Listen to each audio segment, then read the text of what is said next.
Hi, I'm Jessica Rushing, the Grammar Curriculum Supervisor for PACES. Year 4 is one of my most favorite cycles of the unique classical education here at PACES. As educators, it gives us a chance to have that hard discussion of how the actions of both the good and the wicked have ultimately shaped our current world today, while viewing that truth through the lens of the comfort and hope we have in Jesus Christ. Well, here's a 30,000-foot-ish view of what that's going to look like each quarter.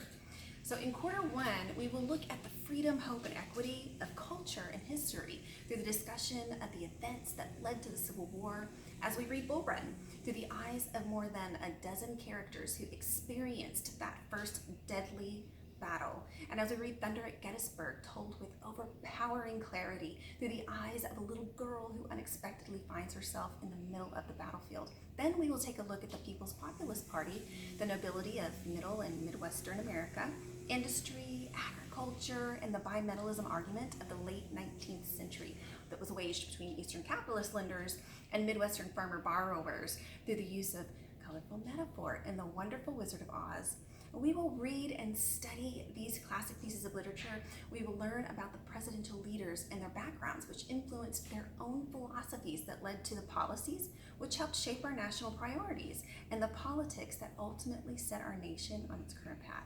Through these discussions and the study of Peter, Philippians, and Colossians in the Bible, we will be able to discern which of our Christian forefathers, as well as slaves, local leaders, and citizens of the North and the South, made the choice to carry the proper attitude and conduct that believers are to have while undergoing persecution, and why it is necessary to be knowledgeable in order to mature in Jesus Christ.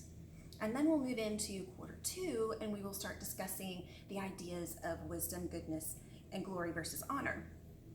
while learning about the character and backgrounds of the world leaders of the time as we move from an agrarian culture to an industrial society. And we will apply that knowledge as we continue to study the use of those colorful metaphors in The Wonderful Wizard of Oz, and the duty, the gratitude, and friendship in Anne of Green Gables,